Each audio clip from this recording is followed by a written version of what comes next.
એક સાથે 5 સિસ્ટમ સક્રિય થતા આગામી દિવસોમાં રાજ્યમાં વધશે વરસાદનું જોર. Upper air circulation, 2 monsoon trough, cyclonic circulation અને ડીપ ડિપ્રેશન સહિતની સિસ્ટમ સક્રિય થતા 30 જુલાઈથી સતત 3 દિવસ વરસાદનું જોર વધવાની હવામાન વિભાગની આગાહી છે. આજે 18 જિલ્લા અને 2 સંઘ પ્રદેશ દમણ અને દાદરાનગર હવેલીમાં વરસાદનું યલો એલર્ટ જાહેર કરાયું છે, ત્યારે અન્ય જિલ્લાઓમાં પણ છૂટાછવાયા વરસાદની આગાહી કરાઈ. તો કાલથી 2 દિવસ સુધી દક્ષિણ ગુજરાતના સુરત, વાપી, ડાંગ, નવસારી અને વલસાડ જિલ્લામાં ભારે વરસાદની આગાહીને પગલે યલો એલર્ટ જાહેર કરાયું છે. બંગાળની ખાડીમાં બનેલ ડીપ ડિપ્રેશનમાં ફેરવાતા 30 જુલાઈ સુધી રાજ્યમાં ભારે વરસાદ વરસી શકે છે. ભારે વરસાદની આગાહીને પગલે 30 અને 31 જુલાઈએ માછીમારોને દરિયો ન ખેડવા સૂચના આપવામાં આવી છે. 48 કલાક બાદ ફરી આવશે મેઘ સવારી.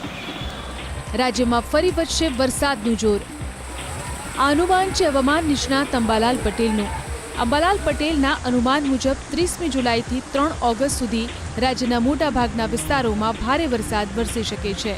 મધ્ય ગુજરાતના વડોદરા, ખેડા, પંચમહાલના ભાગોમાં ભારેથી અતિભારે વરસાદ વરસી શકે છે. તો દક્ષિણ ગુજરાતને પણ મેઘરાજા ગમરોળશે.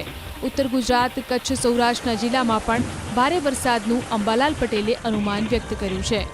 અંબાલાલ પટેલના અનુમાન મુજબ 3 ઓગસ્ટે આશ્લેષા નક્ષત્રમાં વરસાદ વરસે અને ત્યારબાદ ભારે વરસાદ વરસી શકે છે, જેથી 5 થી 12 ઓગસ્ટ વચ્ચે દક્ષિણ ગુજરાતના જિલ્લામાં ભારેથી અતિભારે વરસાદનું અંબાલાલ પટેલે અનુમાન વ્યક્ત કર્યું છે. બંગાળના ઉપસાગરમાં ડીપ ડિપ્રેશન બનેલ છે, તેની અસર પણ ગુજરાતના ભાગોમાં થવાની શક્યતા છે.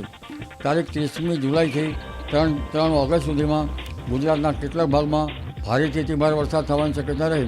કેટલાક ભાગમાં પૂરની સ્થિતિ પણ બની શકે. મધ્ય ગુજરાતના ભાગોમાં ભારેથી અતિભારે વરસાદની શક્યતા રહે છે. પૂર્વ ગુજરાતના ભાગોમાં ભારેથી અતિભારે વરસાદની શક્યતા રહે છે.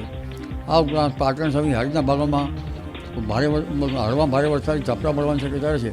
સાબરકાંઠાના ભાગોમાં હળવા ભારે વરસાદ ઝાપટા પડવાની શક્યતા રહે છે. બનાસકાંઠાના કેટલાક ભાગોમાં ભારે વરસાદી ઝાપટા પડવાની શક્યતા રહે છે. અને અરવલ્લીના ભાગોમાં પણ ભારે વરસાદ ઝાપટા પડવાની શક્યતા છે.